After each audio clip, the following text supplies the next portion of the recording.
नमस्कार दोस्तों। आइए दोस्तों, आज की वीडियो में हम समुद्र मंथन की कथा को जानें। ये बात उन दिनों की है जब राजा बलि के राज्य में दैत्य, राक्षस तथा दानव अति प्रबल हो उठे थे। उन्हें शुक्राचार्य की शक्ति भी प्राप्त हो गई थी। इस बीच दुर्वासा ऋषि के शाप से देवराज इंद्र शक्तिहीन हो गए थे। असुर राज बलि का राज तीनों लोकों पर था। इंद्र सहित देवतागण असुर से भयभीत हो उठे थे। इस स्थिति का निवारण का उपाय केवल वैकुंठ निवासी विष्णु के पास ही था। अतः ब्रह्मा जी के साथ समस्त देवता भगवान नारायण के पास पहुँचे। उनकी स्तुति करके भगवान विष्णु को अपनी विपदा समझाई। तब भगवान विष्णु मधुर वाणी में बोलते हैं कि इस समय तुम लोगों के लिए संकट काल है। दैत्यों, राक्षसों एवं दानवों का अभ्युत्थान हो रहा है और तुम लोगों की अवनीति हो रही है, किंतु संकट काल को मैत्रीपूर्ण भाव से व्यतीत कर देना चाहिए। तुम असुरों से मित्रता कर लो और क्षीर सागर का मंथन कर उसमें से अमृत निकाल कर पान कर लो। असुरों की सहायता से यह कार्य सुगमता से हो जाएगा। इस कार्य के लिए उनकी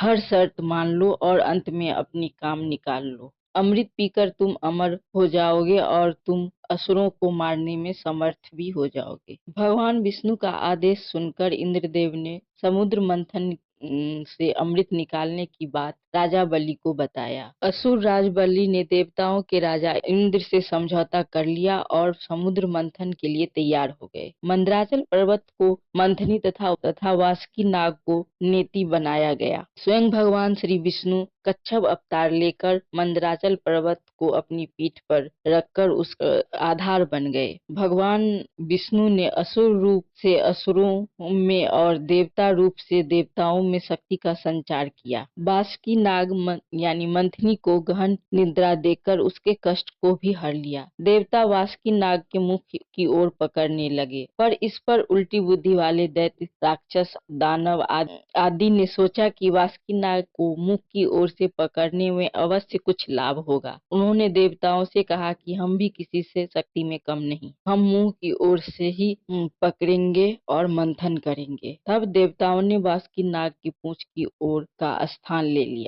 समुद्र मंथन आरंभ हुआ और भगवान कच्छप के 1,00,000 योजन चौड़ी पीठ पर मंदराचल पर्वत घूमने लगा। समुद्र मंथन से सबसे पहले जल का हलाहल विष निकला। उस विष की ज्वाला से सभी देवता तथा असुर जलने लगे और उनकी कांति फीकी पड़ने लगी। इस पर सभी ने मिलकर भगवान शंकर की प्रार्थना की। उनकी प्रार्थना पर महादेव जी उस विष को हथेली पर रखकर उसे पी गए, किंतु उसे कंठ के नीचे नहीं उतरने दिया। उस कालकूट विष के प्रभाव से शिव जी का कंठ नीला पड़ गया, इसलिए महादेव जी को नीलकंठ कहते हैं। उनकी हथेली पर थोड़ा सा विष यानी जहर पृथ्वी पर टपक गया, जिससे नाग, बिच्छू आदि विषैले जंतुओं ने ग्रहण कर लिया, जिसके कारण वो आज भी विषैले हैं। विष को शंकर भगवान के द्वारा ग्रहण कर लेने के पश्चात फिर से समुद्र मंथन प्रारंभ हुआ। दूसरा रत्न कामधेनु निकला, जिससे ऋषियों ने रख लिया। फिर उच्च श्रवास घोड़ा निकला, जिसे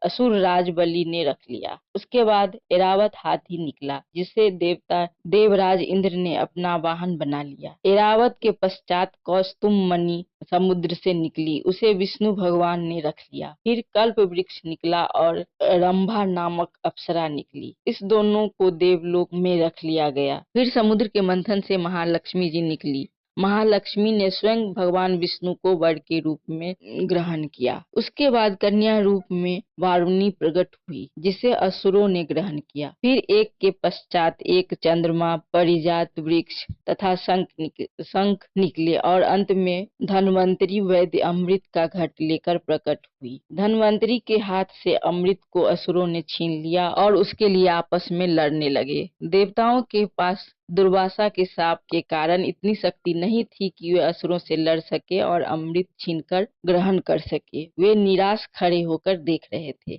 देवताओं की निराश को देखकर भगवान विष्णु तत्काल मोहिनी रूप धारण कर आपस में लड़ते असुरों के पास पहुंचे। उस विश्व मोहिनी रूप को देखकर असुर तथा देवताओं की तो बात ही क्या, स्वयं ब्रह्मा जी, कामदेव को भस्म कर देने वाले भगवान शंकर भी मोहित होकर उनकी ओर बार बार देखने लगे। जब असुरों ने उस नव यौवना सुंदरी को अपनी ओर आते हुए देखा, तब वे अपना सारा झगड़ा भूलकर उसकी सुंदरता की ओर मोहित होकर एकटक देखने लगे। असुर बोले, हे सुंदरी, तुम कौन हो? लगता है कि हमारे झगड़े को देखकर उनका निपटारा करने के लिए ही हम पर कृपा कर रही हो। आओ सुंदरी, तुम्हारा स्वागत है। हमें अपने सुंदर कर कमलों से अमृत पान कराओ। इस पर विश्व मोहिनी स्वरूप विष्णु ने कहा, हे देवताओं और असुरों, आप दोनों ही महर्षि कश्यप जी के पुत्र होने के कारण भाई भाई हो, फिर आप परस्पर क्यों लड़ रहे हो? मैं तो स्वेच्छाचारिणी स्त्री हूँ। बुद्धिमान लोग ऐसी स्त्री पर कभी विश्वास नहीं करते, तो फिर तुम लोग कैसे मुझ पे विश्वास कर रहे हो? अच्छा यही है कि स्वयं सब मिलकर अमृत पान कर लो।